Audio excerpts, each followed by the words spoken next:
Football just gave one player a golden ball, another a golden boot, and another a golden glove. Which raises an important question. Are these awards? Or is football slowly building one enormous golden player? Spain won the 2026 World Cup, but that was only the beginning of the ceremony.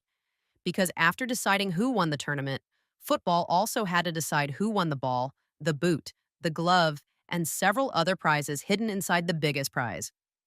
Today, we're figuring out what these awards actually mean, and whether any individual award could possibly matter more than winning the World Cup itself. Let's begin with the simple part. Spain defeated Argentina 1-0 in the final and became world champions for the second time. That trophy has the clearest meaning.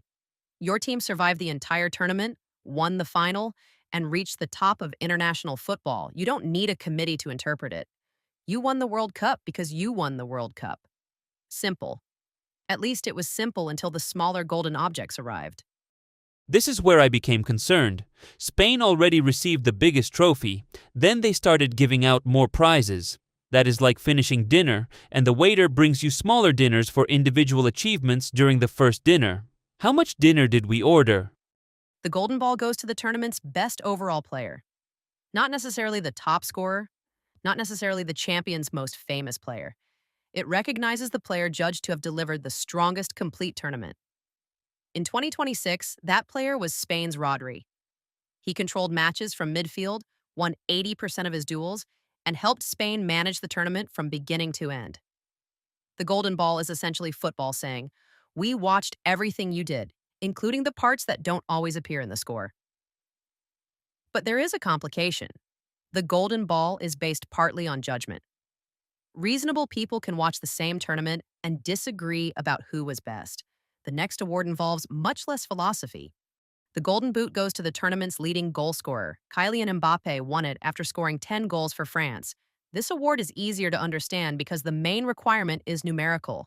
Who scored the most goals? Count them. Give that player the footwear. The trophy was originally called the Golden Shoe before being renamed the Golden Boot, which means even the footwear went through a rebrand. 10 goals earns you 1 boot. So naturally, I calculated the exchange rate. 1 golden boot equals 10 goals. But a player normally wears 2 boots. Does 20 goals unlock the complete pair? Because otherwise, Mbappé must leave the ceremony walking in a circle.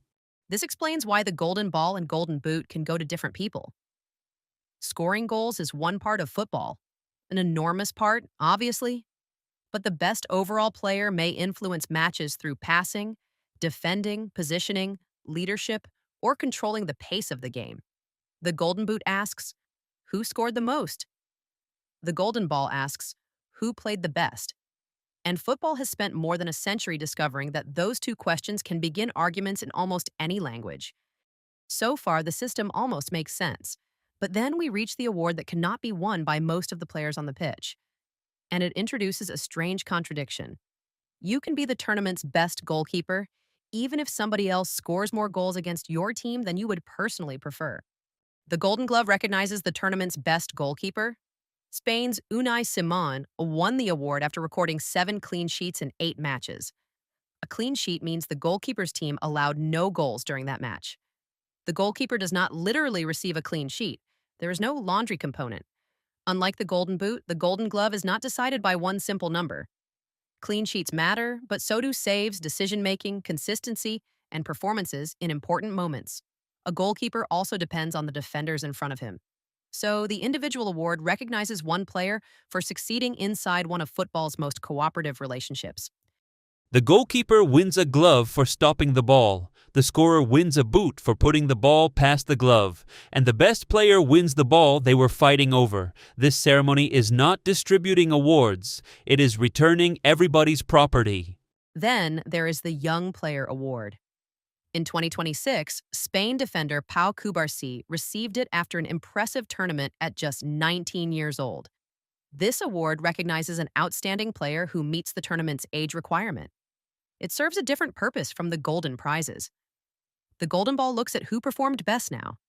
The Young Player Award also points toward who may become one of football's most important players next. Of course, calling a 19-year-old a young player makes perfect sense, unless you are 12. Then he is simply an adult with a job.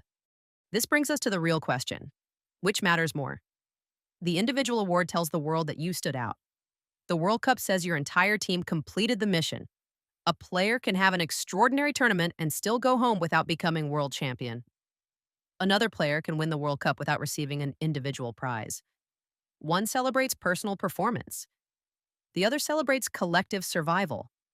Trying to compare them is like asking whether the best instrument matters more than the entire orchestra. The answer depends on whether you are holding the instrument or listening to the song. But Diego's theory still has one serious problem.